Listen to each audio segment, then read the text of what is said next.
Hey everyone, it's Jenna Valinda with Jenna Valinda Intuitive Therapy. So I just want to do a quick little coaching spiel here. If you guys know, this is what I do for a living. But this is also just like, I know that part of my life purpose is to inspire, and I just want to inspire everybody out there because we can all use this, especially it's a new year. So I'll make this kind of short and sweet here because I'm actually going to get ready to go to the gym today, and then I have to get ready for my works.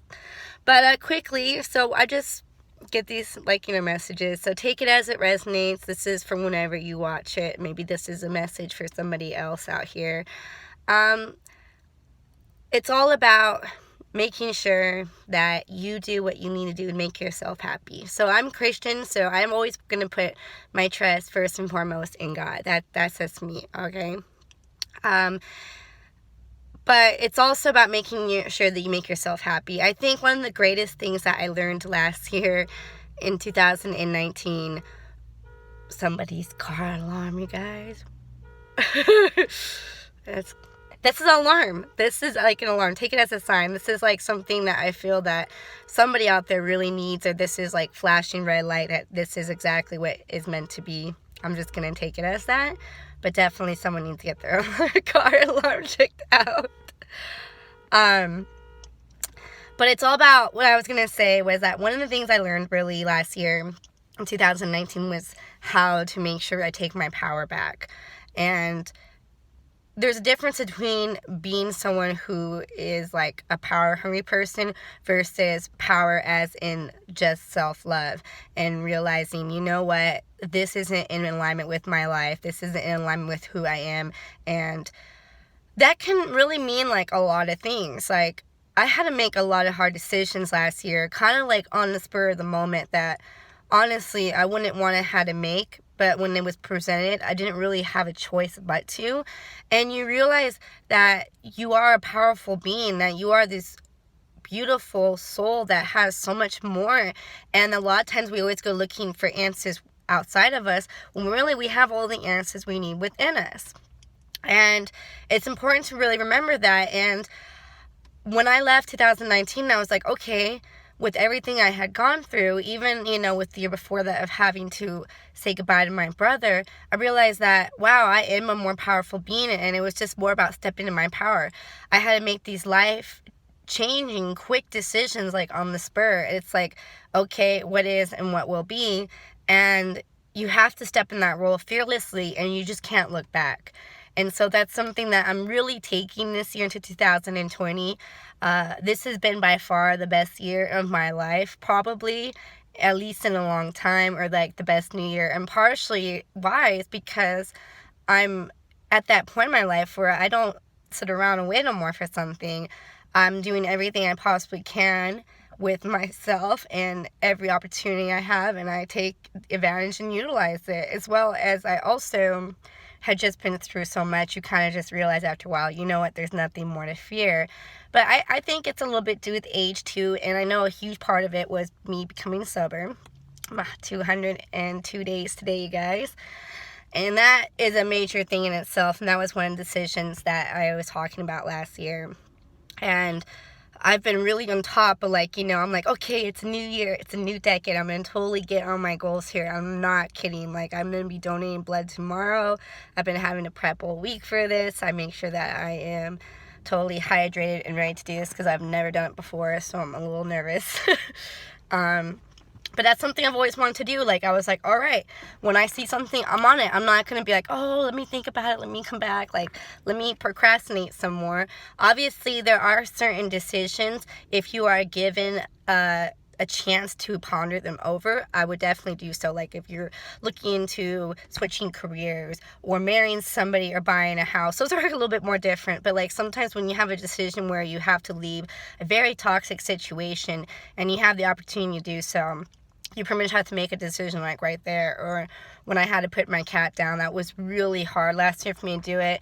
I did everything I possibly could have to get him help. I even tried applying for a pet loan, and I was turned down because I didn't have enough credit, because I just don't want to have a credit card. Like, you know what I mean? Like, my credit's not bad, actually. it's not actually a bad score at all. It's like almost 700, which, hey, you know what I mean? From not having a credit card, I ain't complaining about it. But because I didn't have enough credit history, I got turned down. And after that, I had to make the decision, like, okay, we have no other choice. I got to put him down. He's in pain. Or just that day when I decided I'm going to wake up and I'm going to start the rest of my day, rest of my life being sober. And just even, like, getting out there and, like, doing things. Like, I'm involved with my church again. I'm in a small group. I just started that this week. Like, I finished my classes last year. I wanted to end the year off right. It's all about you realizing this is what I have in mind. You know, obviously, sometimes you have to have faith, and things don't always happen instantaneously. Like, the biggest important things, they're not going to happen.